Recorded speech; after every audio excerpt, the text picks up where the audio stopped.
કે જ્યારે એક રાજા એના પિતાને, એક વિધર્મી રાજા એના પિતાને પોતાના રાજ્ય માટે પોતાના પિતાને જેલમાં કેદખાનામાં નાખી દે છે. પોતાના પિતાને કેદખાનામાં તો નાખી દે છે, પરંતુ એને પાણી પૂરું પીવા માટે પણ નથી આપતા. પાણી પીવા માટે આપે છે તો કેવું પાણી? એક ઘડો ભરીને આપે છે, અને એ ઘડો પણ કેવો છે? કાણો છે. ઇતિહાસની અંદર તમે જુઓ કે વિધર્મી લોકો પણ આપણી સંસ્કૃતિ પ્રત્યે કેટલી બધી આમ ભાવના હશે એમનાની અંદર. આ પિતા જ્યારે કાળ કોટડીની અંદર એને બાંધી અને મૂકી દેવામાં આવે છે, એક પુત્ર પોતાના પિતાને એક રાજ માટે કેદખાનાની અંદર નાખી દે છે, અને ત્યારે આ પિતા પોતાની સંસ્કૃતિને ભૂલી અને પોતાના દીકરાને એમ કહેવડાવે છે. ડાયરેક્ટ પોતાના દીકરાને પણ કહેવાની એક પિતાની હિંમત નથી. કેમ? કારણ કે જો એ પિતા ડાયરેક્ટ પોતાના દીકરાને કહેવા જાય કે બેટા તું મને પાણી તો પૂરતું આપ, એક દિવસ ચાલે એટલું મારી પાસે પાણી નથી, ત્યારે એ પોતાની દીકરી એટલે બેગમને બોલાવે છે અને કહે છે કે બેટા મારે જીવવું મરવું એ તો હવે ઈશ્વર ખુદાના હાથમાં છે, પણ તું એક અહીંયા કે તારા ભાઈને વિનંતી કર. જો હું વિનંતી કરીશ કે જો હું અહીંયાથી કોઈ પણ આદેશ કેવડાવીશ તો એ મને મારી નાખશે, મને જીવાડે નહીં. તો આવો આ રાજા જે કાળ કોટડીમાં પડેલો છે એ પોતાના દીકરાને પોતાની દીકરી દ્વારા એક યાજ્ઞા કેવડાવે છે કે મારે પાણી પૂરતું જોઈએ છે. બોલો, એક પિતા પાણી પીવા માટે વલખા મારી રહ્યો છે, ત્યારે આ દીકરી જઈ અને પેલા રાજા જઈને કહેવામાં આવે છે કે ભાઈ તો બીજું બધું તો ઠીક છે, પરંતુ જેણે આ રાજ કરી અને તને રાજ સોંપ્યું છે એવા પિતાને પૂરું પાણી તો આપ. તો પેલો દીકરો શું જવાબ આપે? આ સંસ્કૃતિની વાત છે મિત્રો. દીકરો જવાબ આપે છે કે એને જીવવું હોય તો જીવે, આ જે આપું છું ને એમાંથી જ એને જીવવું હોય તો જીવે, નહીતર કાલે ઉઠીને એને ફાંસીએ લટકાવી દઈશ. બેગમ પણ ખુદ વિચારમાં પડી જાય છે કે આવો ભાઈ. તો આવી આ સંસ્કૃતિ ત્યારે પેલા જે કાળ કોટડીની અંદર પડેલ પિતા કહે છે કે દીકરા તારું આ રાજ્ય છે ને એ બહુ લાંબો સમય નહીં ચાલે. કેમ? તો કે છે તું જે સંસ્કૃતિ પર, જે આ ભારત ભૂમિ પર તું રાજ્ય કરું છું ને એ ભારત ભૂમિની અંદર તું એક અત્યારે શ્રાદ્ધ મહિનો ચાલે છે, ત્યારે જેનો પિતા નથી જીવતો, તેની માતા નથી જીવતા, જેના પૂર્વજો અહીંયા હયાત નથી, તેમના માટે એ અહીંયા એક દિવસ માટે જમવાનું બનાવીને પોતાના પિતૃઓને તર્પણ કરે છે. તો તમે આ સંસ્કૃતિને તું ક્યારેય જીતી શકીશ નહીં. આ છે મિત્રો આપણી સંસ્કૃતિ, કે વિદેશી લોકો પણ આપણી સંસ્કૃતિના વખાણ કરે છે. આવી આ સંસ્કૃતિ અને આવી આ સંસ્કૃતિની અંદર આપણો આ પાવાગઢ કે જે વર્ષોથી અડીખમ ઊભો છે. મિત્રો, પરિક્રમા આજથી 600 થી 700 વર્ષ જૂની છે, અને આ પરિક્રમાની અંદર વર્ષોથી આ પરિક્રમા ચાલતી હતી. કાળક્રમે અહીંયા એ વાતે કેવા ઓછાયા પડ્યા હશે કે એક બાજુ મંદિર ખંડેર થાય અને બીજી બાજુ આપણી પરિક્રમાઓ પણ બંધ થઈ જાય. પરિક્રમાઓ કઈ રીતે બંધ થઈ તે આપ સૌને વિદિત છે કે અહીંયા જુદા જુદા સમયે જુદા જુદા રાજવીઓના આક્રમણો થયા, અને એ આક્રમણો સામે આપણી હિન્દુ સંસ્કૃતિ ટકી નથી શકતી, અને તેને જીતી ના શકતા આપણો હિન્દુ ધર્મ, આપણો સનાતન ધર્મ ધીમે ધીમે અહીંયાથી લુપ્ત થાય છે. અને માતાજીની જે પરિક્રમા કે જે ગુજરાતની અંદર સૌથી જૂનામાં જૂની પરિક્રમા કહેવાય છે, એવી આ પરિક્રમા બંધ થાય છે. પરિક્રમાનો મૂળ અર્થ મિત્રો તમને ખબર જ હશે કે દક્ષિણ દિશા તરફ આગળ વધવું અને ગોળ ગોળ ફરવું, એને આપણે પ્રદક્ષિણા કહીએ કે પ્રદક્ષિણા અથવા તો પ્રતિક્રમા આપણે એને કહીએ છીએ. અને વર્ષોથી આપણે આવી પરિક્રમાઓ મંદિરની પણ કરીએ, મા બાપની પરિક્રમા પણ કરીએ છીએ. આવી પરિક્રમા આપણા હિન્દુ ધર્મની અંદર સાક્ષાત લખાવેલી છે. પૃથ્વીની ઉર્જાનો આપણને આ પરિક્રમા કેમ કરીએ? આપણે આ પરિક્રમા તો કરી, અડધા સુધી આવી પણ ગયા, પણ આ પરિક્રમા કેમ? એનાથી આપણને શું ફાયદો? આમ જોવા જઈએ ને તો કદાચ એમ કહેવાય કે પૂર્વ જન્મની અંદર જેને સત્કર્મો કર્યા હોય ને એને પ્રદક્ષિણા કરવાનો મોકો મળે. પ્રદક્ષિણા કરવી એ કોઈ નાની સૂની વાત નથી. ક્યારેક મંદિર ગયા હોઈએ ને આપણે તો એ પૂરેપૂરી મંદિરની પ્રદક્ષિણા આપણે કરતા નથી. કેમ કે કાં તો સુતેલું બાળક મૂકીને આવ્યા છીએ, કાં તો ખીચડીનું કુકર મૂકીને આવ્યા છીએ, અને જો પરિક્રમા કરવા રહીએ તો આપણું એ બધું ત્યાંનું ત્યાં દાઝી જાય. પરિક્રમાનું મહત્વ કેમ છે મિત્રો? ઋષિ મુનિઓ પરિક્રમાની શરૂઆત કરાવે છે. જો આ ઇતિહાસ એટલો બધો લાંબો છે કે જો હું આ બધો ઇતિહાસ કરવા રહું ને તો આપણો પાવાગઢનો ઇતિહાસ રહી જાય. એટલે શોર્ટની અંદર આ હું પરિક્રમાનો ઇતિહાસ પૂર્ણ કરું છું કે પાવાગઢની અંદર પરિક્રમાની શરૂઆત કરનાર જો કોઈ ઋષિ હોય ને તો આપ સૌને વિદિત હશે કે આપણી આ પાવાગઢની પવિત્ર ભૂમિમાંથી વિશ્વામિત્રી નદીનું ઉદ્ગમ સ્થાન છે, અને ત્યાં વિશ્વામિત્ર ઋષિના બેસણા હતા. આવા વિશ્વામિત્ર ઋષિ દ્વારા વર્ષો પહેલા આ પર્વતની પ્રદક્ષિણા કરેલાનો ઉલ્લેખ ઇતિહાસના પાનોની અંદર આપણને જોવા મળે છે. પણ આ પ્રદક્ષિણા કેમ કરવી? એમ કહેવાય છે કે માણસ ગમે ત્યારે થાકે, હારે અને એકના એક વિચારોની અંદર હોય ને ત્યારે એનું મગજ કામ કરે નહીં. ત્યારે આવી પરિક્રમા હોય, માતાજીનું સાનિધ્ય હોય, ભગવાનનો આશરો હોય, પ્રકૃતિનું સ્થળ હોય, ચારે બાજુ આપણે કોઈ પણ જાતની ચિંતા કર્યા વગર મુક્ત મને આપણે પરિક્રમા કરીએ ત્યારે આપણું અંતર જે છે એ બિલકુલ શુદ્ધ થઈ જાય.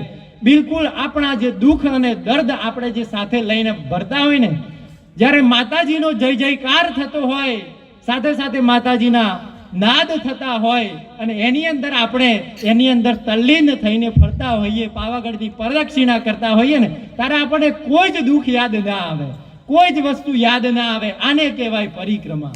અને આટલા માટે કે માણસોના દુઃખ અને દર્દ દૂર થાય, પડેલી અહીંયા પડેલી વાતો, અહીંયા પડેલું દર્દ છે એ 2 દિવસ માટે ભૂલાઈ જાય ને તો આખા વર્ષનો થાક ઉતરી જાય માણસનો. આ છે મિત્રો પાવાગઢની પરિક્રમા. મહાકાળી માતાના બેસણાની વાત કરીશ.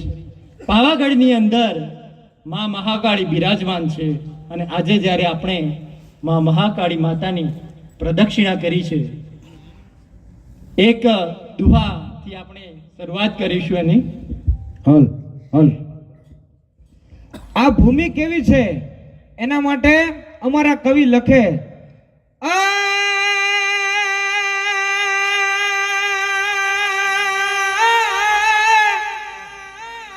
આ તો પાવાગઢથી પરહરી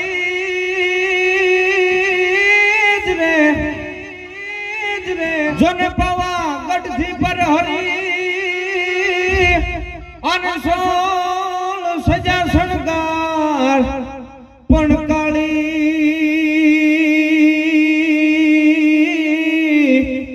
રમવા કારણે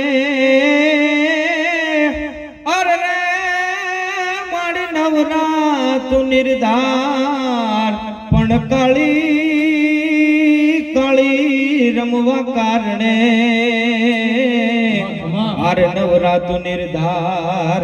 એમ કહેવાય છે કે અમારા ગીરમાં જ્યાં હિરણ નદી છે એવી ને એવી પાવાગઢમાં એક વિશ્વામિત્રી નદી છે, અને કેવી વહેતી હતી કે ડુંગરથી દળતી ઘાટ ઉતારતી ચડતી પડતી જાખડતી, ડુંગરથી દળતી ઘાટ ઉતારતી ચડતી પડતી જાખડતી, આવે ઉછળતી ધરાન ડરતી હરતી ફરતી મત ડરતી, કિલકારા કરતી દાય ગરજતી શોભનવાતી દોરાણી,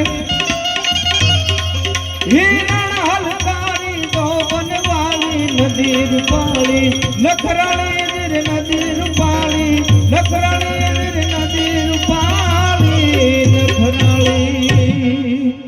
એક બાજુ દેવોના દેવ મહાદેવ બેઠા છે અને બીજી બાજુ માં મહાકાળી બેઠી છે. અત્યારે હું જે વાત કરી રહ્યો છું મિત્રો, એ પાવાગઢ પર બિરાજમાન મહાકાળી માતાના બેસણા કેમ થયા એની હું નાનકડી વાર્તા રજૂ કરું છું. ત્યાર પછી આપણે પાવાગઢના ઇતિહાસ પર જઈશું. એક બાજુ દેવોનો દેવ મહાદેવ અને બીજી બાજુ રાજા દક્ષ. નાનપણથી જ આપણે આમની નાની મોટી વાર્તાઓ સાંભળતા હોઈએ છીએ એકબીજાના કંઠે. આવા રાજા દક્ષને ત્યાં એક દીકરી છે અને દીકરીનું નામ તો આપ સૌને મુખ્ય હશે, માતા પાર્વતી, જેને આપણે માતા સતીના નામથી ઓળખીએ છીએ. માતા સતી, તમે વિચારો એક પિતા કેવો છે કે જે મહાદેવને નકારે છે. એક એ પિતા પણ કેવો બાહોશ હશે, કેવો બહાદુર હશે અને કેટલો તપસ્વી પિતા હશે. ત્યારે દેવોના દેવ મહાદેવને નમાવે, દેવોના દેવ મહાદેવને નકારે છે. આવો પિતા, આવો તપસ્વી પિતા રાજા દક્ષ એક યજ્ઞ કરવાનું વિચારે છે. ત્યારે માતા સતી મનની અંદર, જેમને એક આપણે જેને લગ્ન કહીએ છીએ એવી રીતે માતા સતીના મનની અંદર પ્રભુ શિવજીનું લગ્ન લાગે છે. ત્યારે આ રાજા દક્ષ યજ્ઞ કરવાનું વિચારે છે, પરંતુ અહીંયા યજ્ઞને પડતો મૂકે છે. કેમ? દીકરીના મનની અંદર જે ભાવો છે ને એ કદાચ કાલે ઉઠીને બદલાઈ જાય. પછી હું સારો એવો મોટો યજ્ઞ કરું જેની અંદર સમગ્ર દેવો દેવતાઓને આમંત્રણ આપું અને મારો આ યજ્ઞ ખૂબ સારી રીતે હું પૂર્ણ કરું. તેવાની અંદર મા સતી વ્રત કરે છે અને મનની અંદર શિવજીને વસાવી લે છે. પરંતુ પિતા દક્ષને આ વાત મંજૂર નથી. પિતા દક્ષ કહે છે કે બેટા, તું કહે તો તને સારામાં સારા દેવતા, તને તું કહે એવા દેવ સાથે પરણાવું, પરંતુ તું આ સ્મશાનમાં રહેવા વાળા વ્યક્તિને તું છોડી દે. તું કહે તેને વળાવું, પણ આના સિવાય. પરંતુ અહીંયા સતી માનતા નથી અને સતી પોતે મનની અંદર નિશ્ચય કરી દીધો છે, વરું તો હું શિવજીને જ વરીશ, બાકી મારે બીજા કોઈ ખપતા નથી. પિતાનું કહેલું દીકરી માનતી નથી અને દેવોના દેવ શિવજી સાથે લગ્ન કરી લે છે. મિત્રો, એ વખતે પણ લગ્નના 2-4 પ્રકાર હતા, ગાંધર્વ લગ્ન ને એવા બધા હતા, પણ આપણે એમાં બહુ ઊંડા ઉતરતા નથી, કારણ કે એનો ઇતિહાસ બહુ લાંબો થઈ જશે. જન્મ જન્માંતરના બંધનની અંદર શિવજી અને પાર્વતી બે બંધાય છે અને આ બાજુ પિતાના ઘરે એક મોટો યજ્ઞ રચાય છે. તેની અંદર શિવજીના ઘરે કોઈ આમંત્રણ નથી.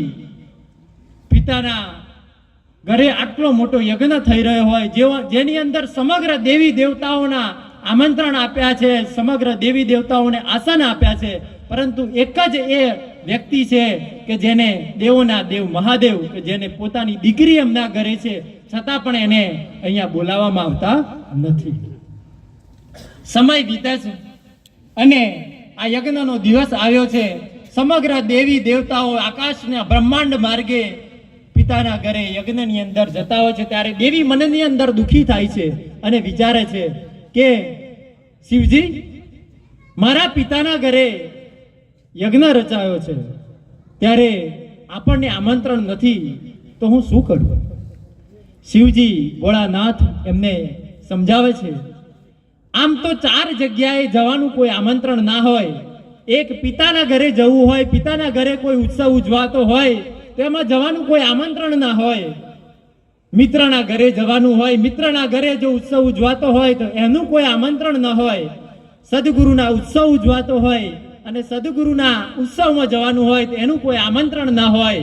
અને પોતાના સ્વામીના ઘરે જવાનું હોય તો મિત્રો એનું પણ કોઈ આમંત્રણ ના હોય, પહોંચી જ જવાનું હોય. આવું શિવજી કહે છે, પણ સાથે સાથે એમ કહે છે કે પરંતુ જો જાણી જોઈને આપણને ના કહ્યું હોય તો આપણે ન જવું જોઈએ. શિવજીના આ શબ્દો, પરંતુ દેવી માનતા નથી અને પિતાના ઘરે જવા માટે નીકળે છે. દેવી પહોંચે છે પોતાના પિતાના ઘરે. શિવજી પોતાના 2 અક્ષને એમની સાથે મોકલે છે. પિતાના ઘરે જેવા સતી પ્રવેશે છે, ન કોઈ આવકાર, કશું જ નહીં. સતી એમને એમ જાય છે. સામે જોવા છે તો બધા દેવી દેવતાઓના આસન ગોઠવેલા છે, પરંતુ પોતાના પતિ શિવજીનું કોઈ જગ્યાએ આસન જોવા મળતું નથી. એવા સમયે દેવીને લાગી આવે છે. પણ અહીંયા માનું તમને એક હૃદય તમે જુઓ કે માં એ માં છે. શિવજી વિચારમાં છે, કૈલાસ ઉપર બેઠા બેઠા કોઈ સતી ત્યાં ગયા તો છે, પરંતુ ત્યાં કેવી પરિસ્થિતિ થશે. આ બાજુ સતી ત્યાં ગયા છે, પોતાના કોઈ આસન જોવા મળતું નથી. ત્યારે સમગ્ર દેવી દેવતાઓને જોવે છે અને ત્યાં જઈ અને વિચાર કરે છે. ત્યારે પેલી માં કે જેને તો પોતાની દીકરી ખૂબ વાલી હોય, પિતા ના બોલે પરંતુ પોતાના ઘરે આવેલી દીકરીને માં આવકારો આપે છે. બેટા આવી ગઈ, બેટા આવી ગઈ એમ કીધું. પરંતુ જ્યારે દીકરીના મનની અંદર એમ થાય છે કે મારા પિતા મને બોલતા નથી, મારા પિતા મને વાત પણ કરતા નથી. આ બાજુ યજ્ઞની શરૂઆત થાય છે. સતી આમ જોતા જોતા જાય છે. પોતાનું કોઈ સ્થાન નથી, પોતાને કોઈ બોલતું નથી. યજ્ઞની શરૂઆત થઈ છે. દરેક દેવી દેવતાઓ એમના આસન પર બિરાજમાન છે. ત્યારે આ જે દેવી છે એ અતિ કૃપાયમાન થઈ જાય છે અને પોતે નિશ્ચય કરી લે છે કે હવે હું આ અપમાનને સહન કરી શકીશ નહીં. જેવો ત્યાં યજ્ઞ શરૂ છે, યજ્ઞની અંદર પડતું મૂકે છે અને યજ્ઞને ખંડિત કરે છે. આ બાજુ શિવજીને ખબર નારદજી દ્વારા પહોંચે છે કે આપણા સતીએ ત્યાં આગળ આવો કાંડ કર્યો છે. આ રીતની ત્યાં ઘટના બની છે. આવી વાત શિવજી સુધી પહોંચે છે. શિવજી ત્યાંથી ઊભા થાય છે, કોપાયમાન થાય છે અને સીધા એક દોટે સીધા પહોંચે છે રાજા દક્ષના દરબારની અંદર. ત્યાં જઈને જુએ છે તો પોતાના સતીનો નશ્વર દેહ ત્યાં પડ્યો છે. આજુબાજુ દેવતાઓ ત્યાં બેસી રહ્યા છે. દરેકને ખ્યાલ આવી જાય છે કે મહાદેવોના દેવ મહાદેવ આવ્યા, હવે અહીંયા શું પરિસ્થિતિ નિર્માણ થશે. સતીનો દેહ બંને હાથની અંદર, શિવજી ભોળાનાથ બંને હાથની અંદર ઊંચો કરી લીધો. ચારે બાજુ તાંડવ થવા લાગે છે. ધરતી ડોલવા લાગી, બ્રહ્માંડ ડોલવા લાગે છે. ત્યારે દેવો આખું બ્રહ્માંડ વિચારમાં પડ્યું છે કે જો અમને જ્યાં સુધી દેવીનો દેહ મહાદેવના હાથમાં છે ત્યાં સુધી અમને આ ક્રોધથી કોઈ બચી શકશે નહીં અને આ સમગ્ર બ્રહ્માંડનો નાશ થઈ જશે.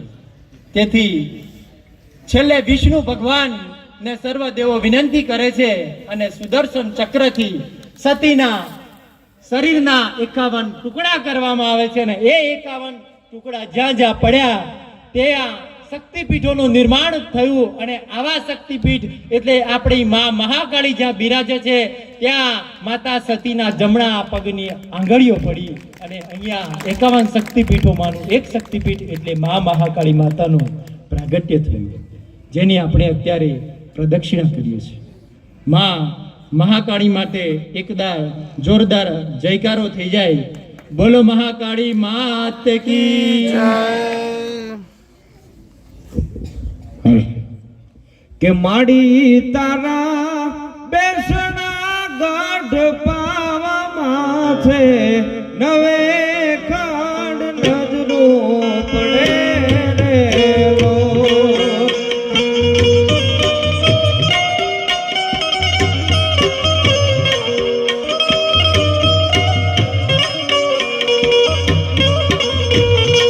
કે માડી તારા બેસણા પાવા ગાઢ માથે નવે ખાંડ નજરો પડે રે લો.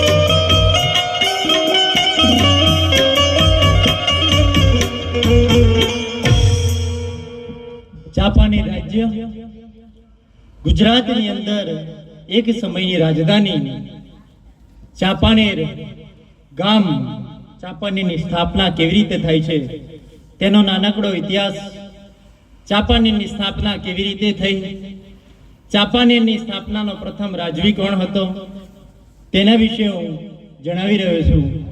7મી સદીનો સમય છે. ઉત્તર ગુજરાતની અંદર પંચાસર નામનું રાજ્ય છે. એની અંદર જયશિખરી નામનો રાજા રાજ્ય કરે છે. આ રાજ્યની જાહો જલાલી ચારે બાજુ ફેલાયેલી હતી. એનું રાજ્ય ખૂબ હર્યું ભર્યું હતું.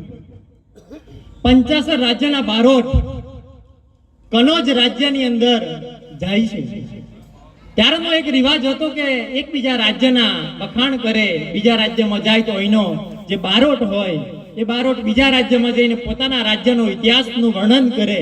એવી રીતે અહીંનો જે બારોટ હતા તે કનોજ રાજ્યના રાજા ભુવડના દરબારની અંદર જાય છે અને આ ભુવડના દરબારની અંદર જઈ પંચાસર રાજ્યના વખાણ કરે છે. ત્યારે આજે ભુવડનો રાજા જે છે, કનોજનો રાજા ભુવડ, એ એમ કે છે એટલો બધો શક્તિશાળી રાજા હતો કે જે એને એમ થઈ ગયું કે મેં 50 નથી જીત્યું, અહીંયા મારે આક્રમણ કરવું જોઈએ. અને ત્યારે આનો ઇતિહાસ ખૂબ મોટો છે.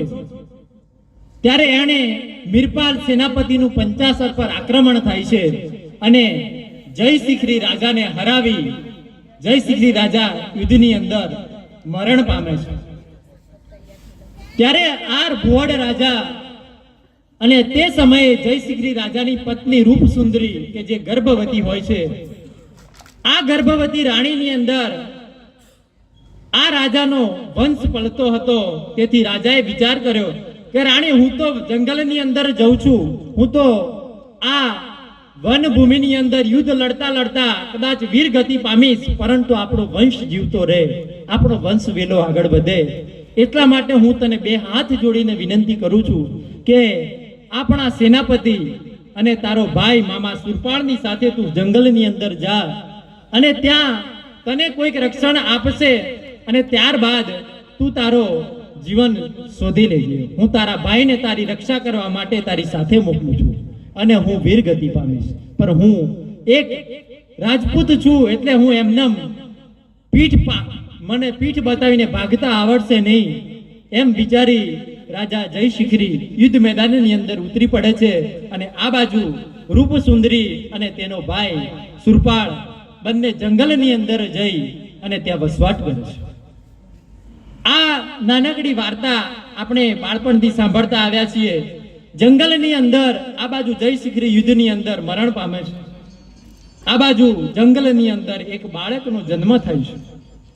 વનની અંદર આ બાળકનો જન્મ થયો હોવાથી આ બાળકનું નામ વનરાજ પાડવામાં આવે છે. વનરાજ ચાવડા, જેના નામથી આપણે સૌ જાણીએ છીએ, એવો આ વનરાજ ચાવડા નો જન્મ વનની અંદર થયો હોવાથી વનરાજ ચાવડા નામ પડે છે. અને બાળપણથી જ તેને મામા સુરપાળ વીર યોદ્ધો બનવાની તાલીમ આપે છે. માતા જેના હૃદયની અંદર એક રાજપૂતાણીનું સૂર ભરેલું છે, તો આ રાજપૂતાણી પોતાના દીકરાને શું નહીં શીખવતી હોય? ક્યારે એમ ના શીખવે કે બેટા જો સામે જો કૂતરો આવી જાય ને તો હંતાઈ જવાનું, કોઈ સામે દુશ્મન આવી જાય ને તો ભાગી જવાનું. આ રાજપૂતાણીના લક્ષણ ન હોય. રાજપૂતાણી તરીકે પોતાના દીકરાની અંદર હંમેશા શૂરવીરતાનો, હંમેશા બહાદુરતાનો એને મોટો કરે છે, એનો ઉછેર એવી રીતે કરે છે. એવી રીતે આ રાજા વનરાજસિંહ ચાવડાનો ઉછેર થાય છે. એવાની અંદર જંગલની અંદર એક જૈન ધર્મ સભાના એક ગુરુ આવે છે. ત્યારે એની માતાને કહે છે કે બેટા, આ તારો દીકરો છે ને એક દિવસ આખા રાજ્યનો, આખા સમગ્ર ગુજરાતનો, સમગ્ર આ વિસ્તારનો રાજા બનશે. ત્યારે માતા એમ કહે છે કે આપના આશીર્વાદ હશે તો એના પિતા જેવો આ મારો દીકરો બનશે. યુદ્ધ કલાની, ઘોડે સવારીની, લડવાની આ દરેક પ્રકારની તાલીમ મેળવી વનરાજ ચાવડા મોટો થાય છે. જંગલની અંદર મામા સુરપાળ એની કસોટી કરવા માટે બહારવટીએ ચડાવે છે અને આજુબાજુના ગામડા લૂંટવા કહે છે. ગામડા લૂંટી તો લે છે પણ એ પાછું આપી આવે છે. મામો સુરપાળ જે છે એ શું કરે છે, ગામડા લૂંટાવડાવે કોની પાસે, પોતાના ભાણેજ પાસે, કે એનામાં કેટલું સૂર છે, એ કેટલો બહાદુર છે એ જોવું છે. આવી રીતે અને બહાર વટે ચડાવે છે અને બહાર વટે ચડાવીને એને એક વીર યોદ્ધો બનાવો છે. આવો વનરાજ ચાવડા તૈયાર થાય છે. ધીમે ધીમે એને મિત્રો મળતા જાય છે. અણહિલ ભરવાડ નામનો એક એનો મિત્ર અને બીજો વનરાજ પોતે, એમ ધીમે ધીમે પોતાનું સૈન્ય વધારતા જાય છે. અને એક દિવસ જંગલની અંદર જતા હતા અને એક વાણિયો મળે છે એમને. વાણિયો એટલે બહુ ચતુર વાણિયો, કે છે ને વાણિયા બુદ્ધિ, પહેલાથી જ કહેવામાં આવે છે. તો આ વાણિયા સામે મળ્યો એમને, ત્યારે એ વાણિયાએ યુક્તિ કરી કે આ લોકો મને એવું લાગે છે કે અમને અહીંયાથી જીવતા જવા દેશે નહીં. એટલે એની પાસે 5 તીર હતા, ખૂબ ધન સંપત્તિ હતી. 5 તીરમાંથી એણે જોયું કે આ 3 લોકો છે, તો 2 તીર કાઢીને ભાગી અને ફેંકી દીધા એમને દેખતા.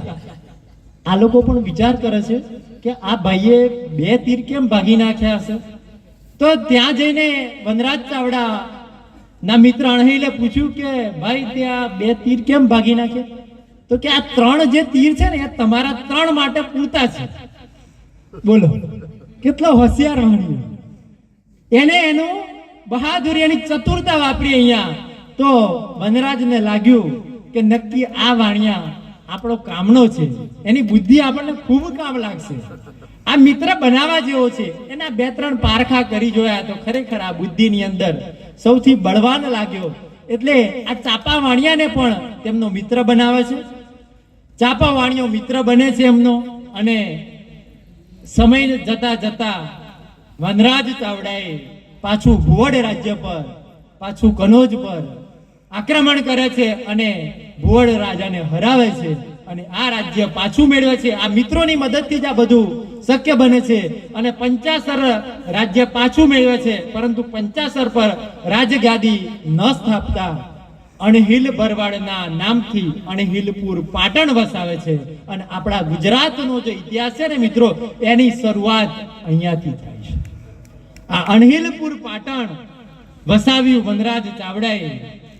વનરાજ ચાવડાની કીર્તિ એટલી બધી વધી કે અહીંયાથી છેક માળવા સુધી, પાટણથી માળવા સુધીનો વિસ્તાર એને કાબુમાં કરી લીધો અને એ આ વિસ્તાર પર રાજ કરવા લાગ્યો. ત્યારે એક દિવસ એ માળવા બાજુ જાય છે અને ત્યારે એમ કહેવાતું કે દિલ્હીની અંદર સુલતાનો રાજ કરે છે. તો સુલતાનો આ દિલ્હીનો રસ્તો, જે ગુજરાતનો રસ્તો, દિલ્હીનો જવાનો જે રસ્તો હતો એ મારે જોવો છે. પેલાના રાજાઓ પોતે આટલું બધું ચાલે ત્યારે કઈ આવી ગાડીઓ નથી કે ટ્રેન નથી કે ફ્લાઇટ નથી કે અહીંયાથી સીધા ટિકિટ કરાવી એટલે સીધા ત્યાં પહોંચી જાય. એમને તો ઘોડે સવારી કરવી પડે, હાથીઓના દણ લઈને છૂટવું પડે, ત્યારે એ એક રાજ્યમાંથી બીજા રાજ્યની અંદર જઈ શકતા. આવી રીતે વનરાજ ચાવડો જંગલના રસ્તે ખોદતો છેક નીકળી જાય. એને જવું હતું દિલ્હીનો રસ્તો જોવો હતો કે જે ગુજરાતમાંથી પસાર થાય છે, એ જોવા માટે નીકળેલો વનરાજ ચાવડા. અને બીજી એક વસ્તુ એને ખૂંચતી હતી કે કદાચ કોઈક દિવસ દિલ્હીના સુલતાનો આપણી પર આક્રમણ કરે ને તો હું મારા ગુજરાતને કેવી રીતે બચાવી શકું. એના માટે જો કોઈક મને આવું સુરક્ષિત સ્થાન મળી જાય તો હું મારા બેસણા ત્યાં કરી દઉં. એવી રીતે આ ચાપો વાણિયો વનરાજ ચાવડા ને અણહિલ ભરવાડ પાટણથી નીકળે છે.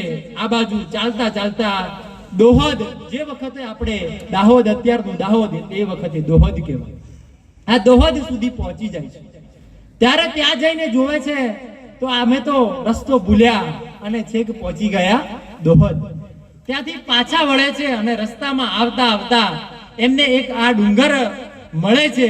અને આ ડુંગર જોઈ અને ચાપો વાણિયો કહે છે કે મારે મહારાજ, આપણે જો આ રાજ્ય, આપણું એક નાનકડું રાજ્ય અહીંયા સ્થાપીએ તો આપણને અણીના સમયે કામ આવશે.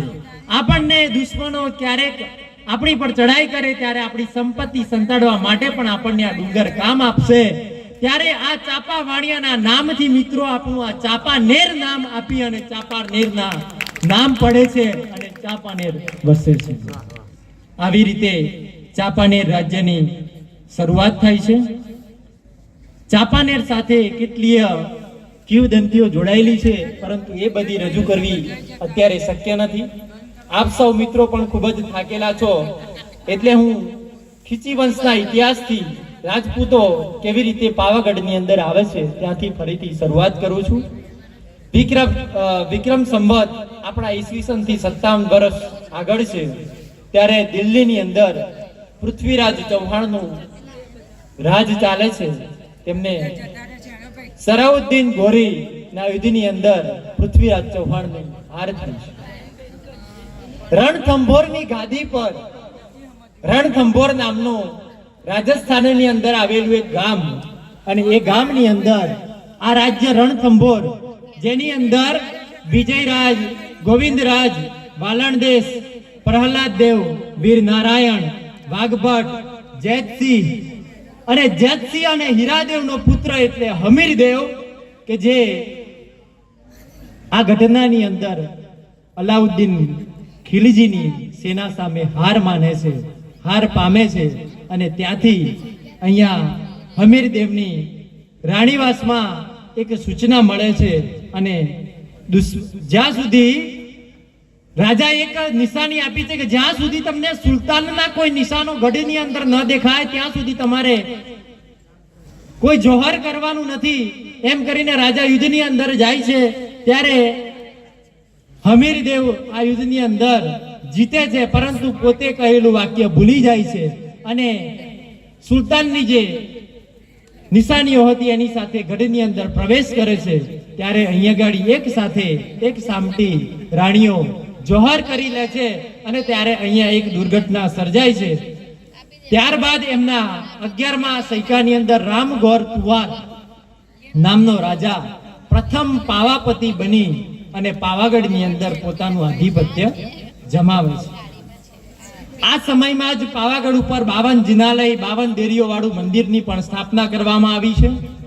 પાલણસિંહ એનો નાનો ભાઈ પ્રતાપસિંહ વિક્રમ સંવત 1405 ની અંદર રામગોર તુવાર વંશના રાજ્યકર્તાને હરાવી પાવાગઢ ચંપકપુર નામનું રાજ્ય લઈ લીધું અને ત્યાં કાયમી ગાદીની સ્થાપના થઈ છે.